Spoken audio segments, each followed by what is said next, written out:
free. What? Not another tool on the countertop? With mood, it helps with even libido. Oh, okay, I'll keep that away from my husband and I'll take it.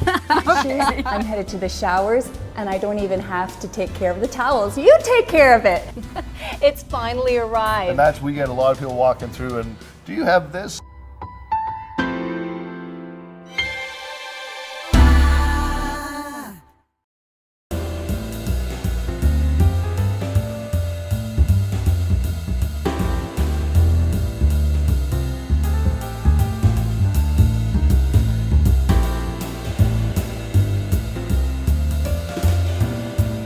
It's crazy at my house in the morning. We're all running around trying to grab breakfast. And if I don't have a good breakfast, I'll be starved. And you know, cereal or a muffin or a cup of coffee just doesn't cut it.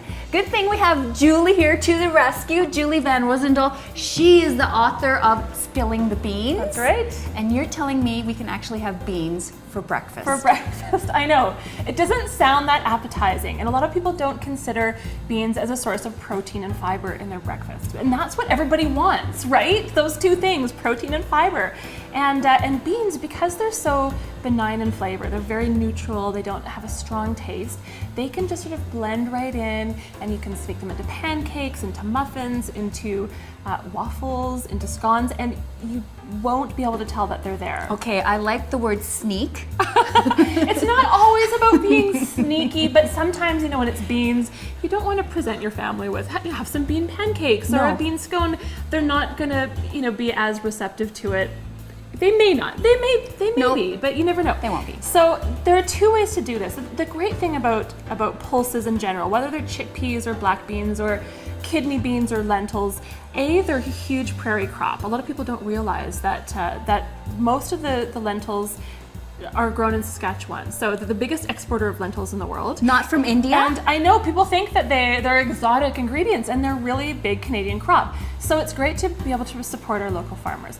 But they also are really high in fiber, higher in fiber than most whole grains, and they have protein. So when you combine beans and grains, you get a complete protein. Beans are lacking in the amino acids that grains are high in, and vice versa. So that combination of beans and grains is a really inexpensive way to boost protein in any meal of the day. Good But marriage. breakfast is a good one to start.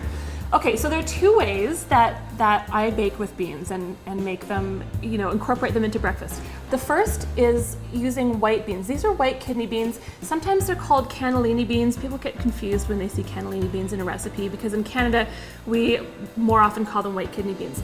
Navy beans are similar. They're smaller, but they're also white.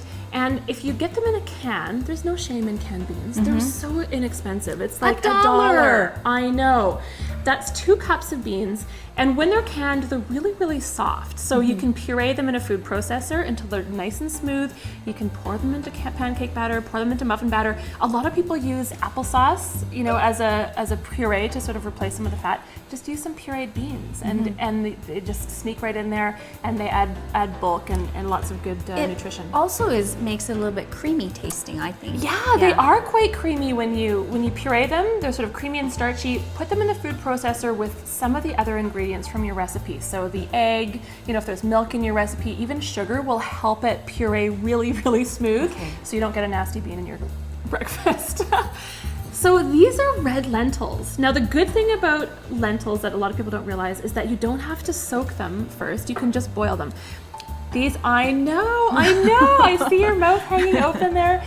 So red or orange lentils are split in half. If you compare them to green lentils, which are whole, they cook in about 40 minutes. Red lentils cook in about 10 or 12 minutes.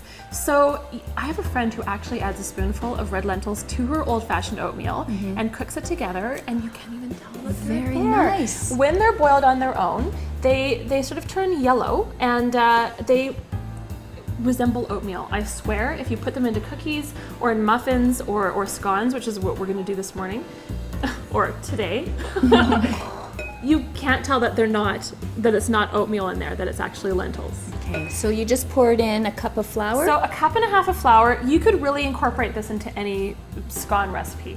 I've got some oats. I usually use some oats, some lentils, so that you know it's not all lentils. You get some of the visual of the oats in there.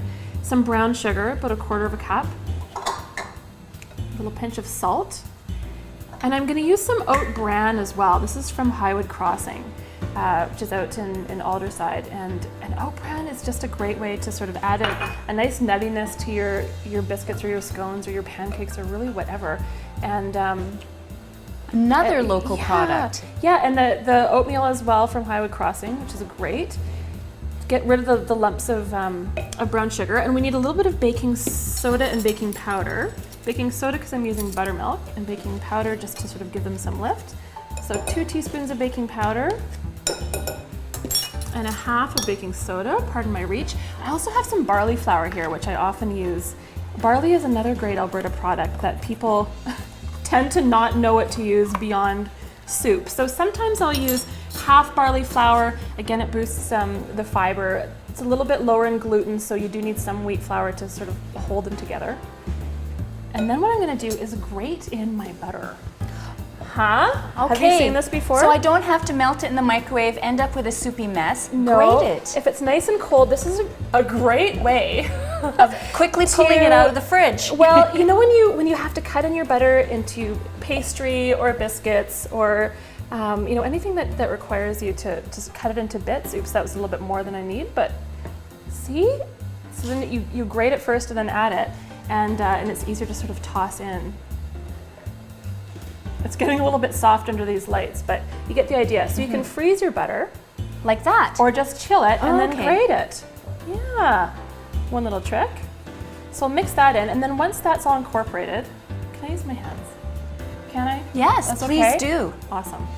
Oh, hands are such great kitchen tools. They're so underrated. And you don't have to go buy them at Williams-Sonoma. They come free. What? Not another tool on the I countertop? know. Not that I don't love my kitchen gadgets, but really, sometimes you just have to get in there with your hands. So if you want to add the lentils, what I do is I add them as if they were sort of an addition like dried fruit or nuts. So just sprinkle So that just in. sprinkle that in. Okay. That's about 1/4 cup of lentils. You want to make sure that they're cooked and then rinsed, or not rinsed, just drained really well so that you don't get a lot of moisture in there. Added moisture will make them a little bit more cakey. There's nothing really wrong with that. Chocolate chips, shall we? Oh. Usually I add dried fruit, but let's just add a few chocolate chips. Oh, nice. A girl after my own heart. And All right. we are making scones. We're making scones. Did I not mention that? No, Yes, these that's are okay. scones. We're slowly revealing it. We would have got to it sooner. The or nice later. thing is, not only are we going to eat this fresh, but we could freeze these for the next crazy morning. Oh, absolutely. And you can freeze them in their dough state and then bake them from frozen. I know. Anything that has more liquid in it tends to freeze better than something that's been baked. It's sort of more susceptible to freezer burn once it's been baked. You still can bake freeze-baked scones, absolutely, but if you freeze them raw, What a good idea. then you because have them warm from the oven, right? Exactly, a Huh? full batch, and then your extra That's butter right. melts. Your extra, exactly. So that was about 1/2 cup of buttermilk. A lot of people don't realize that you can use sour cream or yogurt just thinned with a little bit of milk if you don't have buttermilk. It's very similar. So, so if you have some yogurt in your fridge that's about to expire, you can thin it with some milk and use it in your baking. And once we have a nice stiff dough, rather than cut it, which I find messy, and I like minimizing my messes as much as possible, I like to just turn it out onto a baking sheet and cut it into wedges with a knife. So I'm going to pat it into a circle about 1 inch thick. Doesn't matter if it's all rough and scraggly looking. If there's any stray bits, just tuck them in there. This is the great thing about scones. They're rustic. Whoever first used the term rustic and applied it to food is a genius. Okay, And it's so now, artistic. Or and it's what would you artistic. say that? Artisan? Artisanal breads, yes. So if you cut them into wedges and then pull the wedges apart on the baking sheet, just to give them some space to bake. If you want to brush them with a little bit of milk or cream first, you can. Sprinkle with a little sugar. But I'm just going to leave them plain. Okay, so this is where I would freeze frame it and stick it in Stick it in the freezer. Yeah, you absolutely could. And it's just as easy to make a double batch. of these. If you want to make twice the dough, put one in the freezer and bake one, then that just sort of streamlines your weekday mornings, right? Here we go. It's sticky dough, but it's totally worth it. Okay. I'm going to stick it in the oven at about 400 degrees, 425, and those will take about 15 minutes. Look at Voila! those. They smell fantastic. Don't they? And you cannot tell that there are lentils in those. What? They're just, There's lentils they're in those? just scones. And of course, you can use this basic recipe to, to use blueberries or raspberries, or raspberries and white chocolate are great. But even if you look inside, I mean, if you look really closely, there's one right there. But It looks they like just oatmeal. taste like oatmeal, delicious oatmeal scones. I also like it. It's not too sweet. They're not too sweet, and really, even the more beans and legumes that you incorporate into your diet, even little bits like this, it all adds up, right? So, every little bit helps. Thanks, Julie. Great breakfast. You're welcome. You're full of beans. I hope so. You can find the recipe in Julie's book, Spilling the Beans. Can you autograph mine? We can arrange that. Smear some chocolate on it.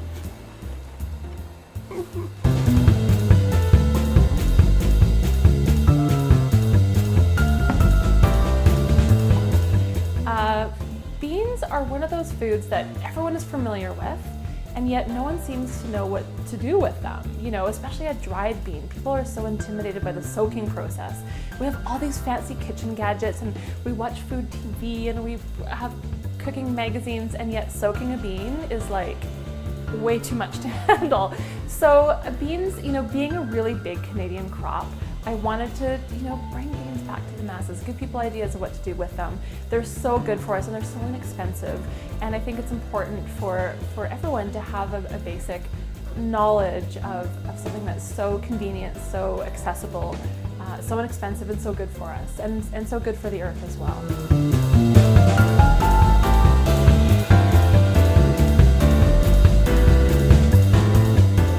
Local is important. I think we're all starved for connection to our communities and our local happenings and goings on. We have a great food scene here in Calgary. We have great farmers and producers, and just a lot of creative stuff and a lot of support from Calgarians. So it's a great place to be, and I'm just really happy to be a part of it.